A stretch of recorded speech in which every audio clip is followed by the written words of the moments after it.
truly grateful today to be able to say a few words about an example of a diaspora association that has been working and seeking to increase economic ties, cooperation, and exchanges between Tunisia and the United States. As Jim was mentioning, diasporas play a very important role in enabling further economic cooperation between two countries. And I was here, in fact, at the Global Diaspora Forum back in May, and I was truly impressed and inspired by how a number of diaspora associations and how a number of diaspora communities were organized and how effective they were. Our Tunisian diaspora in the United States is a fairly small diaspora, but it's a highly successful diaspora. And you know, when we put essentially our efforts together, you know, we've been able to really make a small difference, but certainly a palpable difference. The diaspora, the Tunisian diaspora who lives in the U.S. has historically not wanted to get involved too much for fear of being used for political purposes. Obviously, the revolution has changed everything. A number of us have went back to Tunisia to see where they could help, and a number of us stayed here in the United States and wanted to take some sort of actions from here in the United States. And that's what we've done. We essentially sort of aggregated our energies. We gathered around the table, and we looked at sort of our competencies and our skills and decided that the best way to help was to support the economic agenda and further economic cooperation between Tunisia and the U.S., which is very much aligned to our theme today. So what the Tunisian American Young Professional Association does, it does two things. Number one, it supports investments. It presents Tunisia's value proposition to investors and exporters here in the U.S. And then number two, it fosters entrepreneurship. And it uses its relationship, it uses its competencies, its skills to support young entrepreneurs in Tunisia.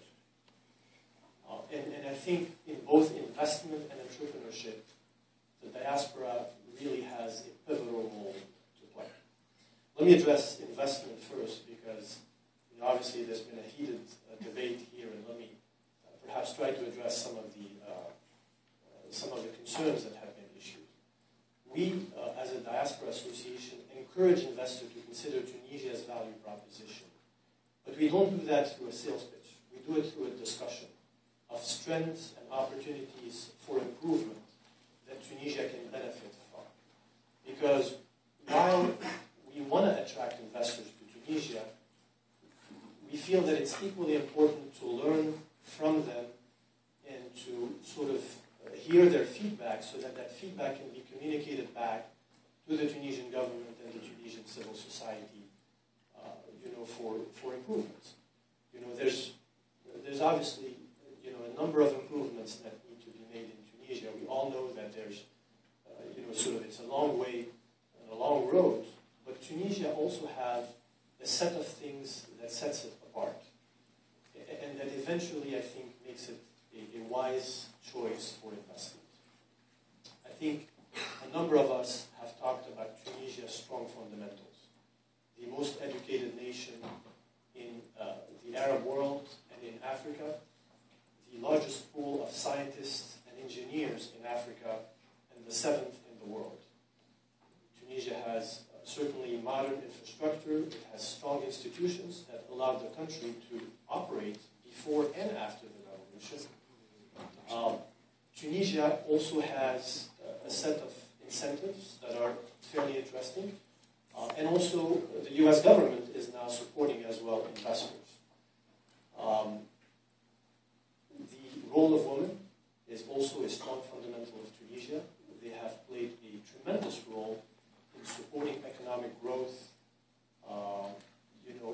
and this is extremely important, obviously, for the future economic growth of the country, and it's certainly irreversible as well.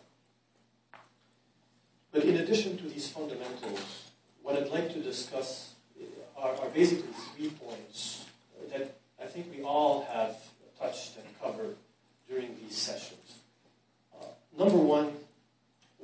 resolution has brought is certainly, further transparency and further rule of law. This is extremely important, obviously, for investors, for doing business in a country, for complying with FCPA, for expecting that there will be fair dispute resolution. Those are very important things for investors. But what does it mean, transparency and rule of law? Well, let's look at the facts, and let's look at what the government of Tunisia was able to accomplish in a relatively short period of time. If you look at the government action as it relates to making available all sort of statistics and all sort of raw data for you, the investors, to make your own calculations and not rely on what could possibly be cooked information, that is an extremely important measures, and that certainly is an example of a desire to be transparent. If you also look at the efforts that are being made in terms of governance, in terms of revising regulatory frameworks, most notably in the banking sector, in franchising, in infrastructure, in telecom, those are also important measures. The most important factor to me around transparency and rule of law is the existence of hundreds, if not thousands, of local NGOs that are on the ground for the first time in Tunisia and who are capable to challenge and to monitor and to ensure that transactions are transparent. And that's a fundamental, really, point, because you need checks and balances, and you need somebody who is able to do those checks and balances. Yesterday there was a big report on corruption that was issued in Tunisia, and the first measure that the interim president took after that report was released was to continue the work of that commission that ensures that corruption is going to be eradicated in Tunisia. So that's one point about sort of transparency and rule of law that I wanted to make. The second point is sort of this whole concept of a hub, this notion of having Tunisia being a platform for expansion to other countries. When you think about it, everybody claims in the Mediterranean that they are a hub. The Egyptians say they're the hub, the Moroccans say they're the hub, everybody is a hub. So what really makes Tunisia different? To me, what's compelling is not so much the international rankings that you see in, from the World Economic Forum or the World Bank that consistently puts Tunisia in sort of the first places. To me, what's really compelling is when you dig down and you look at the overall cost structure of setting up operations in Tunisia, it's extremely favorable. So that's really an important point. The second point that I wanted to make, and Amel touched on it, the existence of a comprehensive set of trade agreement with all the region is extremely important for anyone who wants to position themselves in a hub. And Tunisia is fairly unique in the region in that sense. It has a trade agreement with the European Union and with pretty much all of the African and Middle Eastern nations. And then the final point that I want to make is Libya. If your company is contemplating the Libyan markets, then you're probably wondering, where are you going to get your engineers, where you're going to have your staff live. And Tunisia is probably one answer, because Tunisia is obviously more than a neighbor than Libya. We share cultural and language ties. We also believe that Tunisia is going to be in the first places to help rebuild Libya because of the formidable generosity and the genuine generosity that Tunisian people have provided the Libyan people when they needed it the most. The third point that I want to talk about is as Munza was pointing out, the most formidable asset that exists in Tunisia is its youth. We've seen them in action. We've seen how creative they were in circumventing censorship and being able to really through social media and technology, enable this revolution to succeed. I was with Cameron and with all the panelists 2 weeks ago in Tunisia at the Global Entrepreneurship Business Competition, and I have to tell you, I was thrilled at what I've seen, at the vibrance and the energy that the youth, the young entrepreneurs of Tunisia were displaying. They have extremely bright idea. They obviously, I think, need a bit of coaching, but who doesn't need coaching? And then, they need also to be constantly reminded that they can do it. They can do it. They have to believe in themselves. And this takes me to, our second theme with the Tunisian American young professional, which is entrepreneurship. Entrepreneurship is truly critical.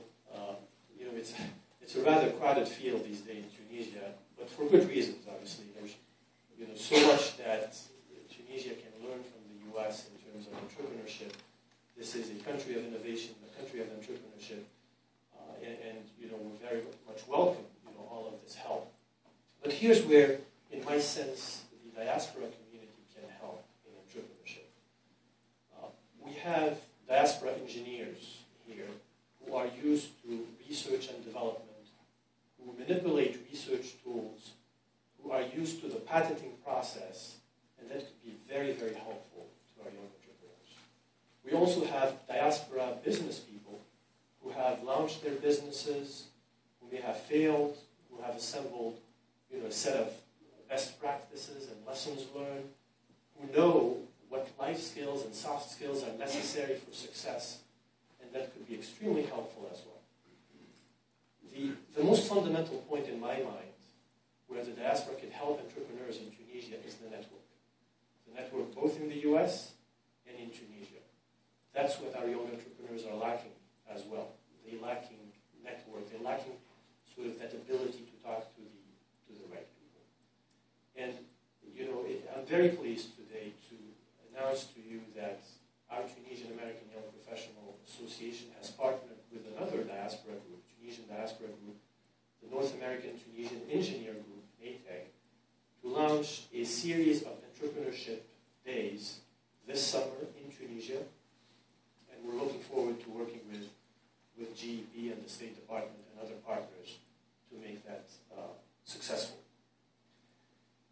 I think out of these sessions that we're going to be working on in the next few months, we are looking really primarily at two things. Number one is to motivate and mentor and connect those young entrepreneurs. And then number two, really show that the diaspora community is going to put its capital in the line. Because the diaspora community, at the end of the day, has to lead by example and has to take those kinds of risks that we can't expect other investors to take if we don't take them. So let me just conclude by saying that I hope this is going to be a useful day of connections for all of you, and that out of these connections and out of this information you're going to gather today, hopefully you'll be able to translate that into practical, tangible ways of making deals happen. I think this is the theme of this conference, making deals happen between the diaspora, the Tunisian entrepreneurs who came from Tunisia, the Arab American investors, the US companies that are represented here in our respective governments. But in order to make deals, there's a number of things that you need to think about. Obviously, you need to find partners. You need to have, you need to do your due diligence. There are so many things that need to be done, and I think there's simply no time to lose. This is our slogan at TAYP: no time to lose. We truly believe that investors that are going to invest in Tunisia in the next 6 months will gain a competitive advantage, a first mover advantage that none of the investors that are going to delay or postpone their investment will get in the future. So I encourage you to find that one connection, or perhaps that one piece of information today that may change your future or may change the future of your company. And I can assure you that the diaspora community, and certainly our Tunisian American young professionals, we'll be here to help you and to support you in that endeavor.